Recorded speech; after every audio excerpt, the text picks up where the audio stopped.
Hello বন্ধুরা, আমি তোমাদের সবার প্রিয় স্বপ্না চলে এসেছি আজকে একটা নতুন রেসিপি ব্লগ ভিডিও নিয়ে। সবাই কেমন আছো? আশা করি সবাই ভালো আছো। বড়োদেরকে প্রণাম জানিয়ে, ছোটোদেরকে অনেক ভালোবাসা জানিয়ে আজকের আমি আমার নতুন রেসিপি ভিডিওটা শুরু করলাম। আজ আমি বানাবো ফুলকপির পকোড়া। দেখো, ফুলকপিটাকে আমি সুন্দরভাবে ধুয়ে পোকা আছে নাকি দেখে নিয়েছি এবং চিড়ে নিয়েছি, আর ধুয়ে জল ঝরিয়ে সুন্দরভাবে প্লেটে তুলে নিয়েছি। আর ফুলকপিটাকে ভালোভাবে দেখে নিলে এর মধ্যে পোকা থাকে।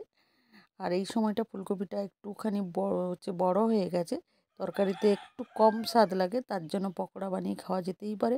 আর তাছাড়া বিকেলবেলায় একটা কুরকুরে সুন্দর ফুরফুরে নাস্তায়, তো আজ আমি নাস্তারই।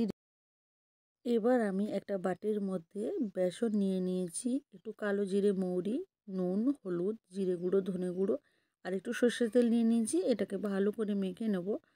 আর বেসনটা পরবর্তীকালে আরেকটু লাগতেও পারে, তো আমি একটুখানি উঠিয়ে রেখে দিয়েছি, তোমরা যাতে দেখতে পাও তার জন্য ক্লিয়ারভাবে দেখিয়ে দিলাম।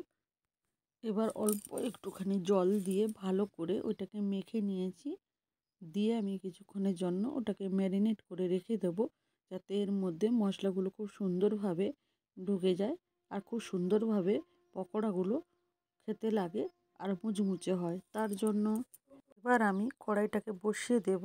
যতক্ষণ না পর্যন্ত তেল গরম হচ্ছে ততক্ষণ পর্যন্ত ওয়েট করব। এবার আমার তেলটা গরম হয়ে গেছে। এবার আমি পকোড়াগুলোকে ভালো করে অল্প অল্প করে এক একটা করে তুলে দেব, দিয়ে ভালো করে মুচমুচে এবং কুরকুরে করে সুন্দরভাবে ভাজতে থাকবো। সবগুলো আমার তোলা হয়ে গেছে প্রায়। যখন আমার এগুলো তোলা হয়ে যাবে আমি কিছুক্ষণ অপেক্ষা করব, তারপর এপিট ওপিট সুন্দরভাবে ভাজবো।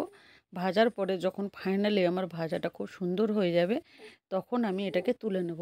দেখো বন্ধুরা, কতটা সুন্দরভাবে কুরকুরে এবং মুচমুচে ভাব চলে এসেছে আর সুন্দরভাবে আমার পকোড়াটা রেডি হয়ে গেছে।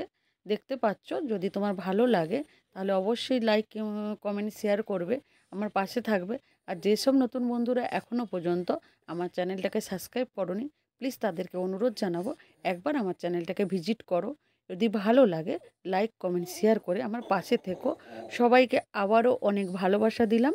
আমার পকোড়াটা রেডি টু সার্ভ হয়ে গেছে। আজকের মতো টাটা, বাই বাই। ভালো থাকবেন, সুস্থ থাকবেন, আর অবশ্যই আমার রেসিপিটা লাইক, কমেন্ট, শেয়ার করবেন। সবাইকে অনেক অনেক ধন্যবাদ।